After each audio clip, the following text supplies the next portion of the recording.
Before any grand beginning, one name is whispered first, Sri Ganesha. He laughs like the sunrise and clears every path. Tonight, three threads weave his legend. First, a miraculous birth met with sudden loss, teaching the universe about change. Second, a cosmic race. The gods dash around the world, but Ganesha circles his parents, proving that love outruns speed. Third, the broken tusk. Snapped in devotion, it becomes the pen that etches the Mahabharata. Invite him and mountains soften. Every threshold waits for his quiet nod.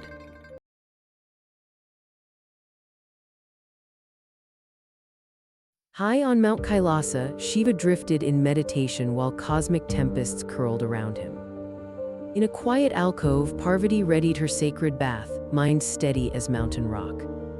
With sandalwood paste and dust gathered from her own doorstep, she shaped a small boy, hands gentle, purpose fierce. A mother's breath sparked his eyes to life. In that instant, he became her son. "You will stand guard," she declared, golden voice firm over rolling thunder. "Let no one cross this threshold," she added, placing her palm on his tiny chest. The boy straightened, spirit vast as the sky. Every doorway is a universe, and he would defend this one. Hours later, Lord Shiva strode up the gleaming mountain path, thunder in his steps. At the marble gate, a young sentinel moved to block the way, staff crossed. "My mother bathes," the child warned, eyes blazing like twin suns. Shiva's celestial retinue burst into laughter. Who would dare bar the king of Kailasa? Yet the boy's bare feet dug into stone, his resolve unbroken. The Ganas charged and were sent tumbling down the steps in a clattering heap. Like one who has tasted living water and thirsts no more, the child guarded not a doorway but the dignity of a promise. Pride and purpose collided. Shiva, drawn now by force, met the child's unbending will. In the clash that followed, silence broke like a pot. A single, terrible stroke severed the boy's head.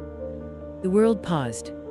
Inside, Parvati heard no footsteps and felt a mother's emptiness rush in like winter.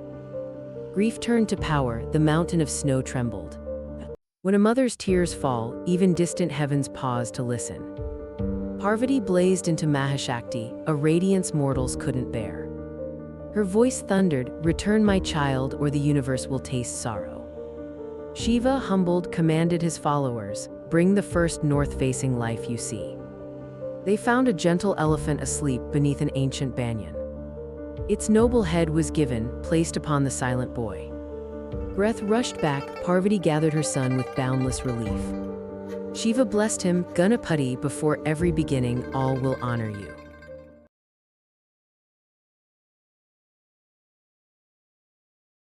Time flowed on until one dawn, a luminous fruit of pure wisdom blossomed in Shiva's palm. He proclaimed, "Whoever circles the world the fastest shall claim it." Kartikya vaulted onto his peacock and streaked across rivers, mountains, and kingdoms. Ganesha simply watched, thought, and smiled. He folded his hands, bowed, and walked a slow, reverent circle around his parents. "Where they stand is my universe," he whispered. Moments later, Kartikya landed, hair whipped by distant winds. The prize was already glowing in Ganesha's hand. Because wisdom picks the map before the road, the meaning before the motion.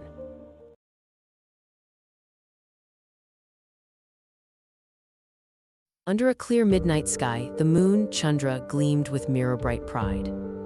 After a feast of sweets, Ganesha rested, his belly round and content. He rose and wobbled across the clouds. Chandra's silver laugh rang out. That laugh was bright, but it stung like a needle. Offended, Ganesha declared, "Hide your beauty so no one is hurt by vanity." At once the night dulled and legends warn, the proud who look up on that night invite misfortune. Yet wisdom bends toward mercy, Ganesha lifted part of the curse. Humbled, the moon learned to shine without scorn.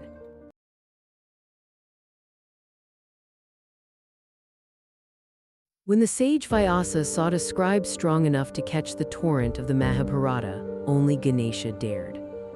"Write without pause," said Vyasa. Ganesha agreed but set a condition of his own, "I will write only what I fully understand." So the epic began, a river of gods and kings. When the stylus snapped under the flood of meaning, Ganesha broke his own tusk and kept writing. Sacrifice is sometimes the price of continuity. Ganesha refused to write hollow sounds. He made even genius halt until meaning kept pace. Knowledge without understanding is a wheel that only spins.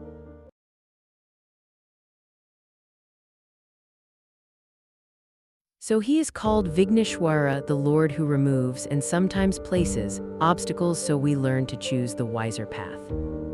He is Ekadanta, the single-tusked scribe. Lambadara, with the round belly that holds the universe. Gajanana, whose gentle gaze tames pride. He arrived after loss, won without haste, and wrote without vanity. Before every beginning, we remember him first, not for superstition but for sequence, thought before action, respect before reach, love before law.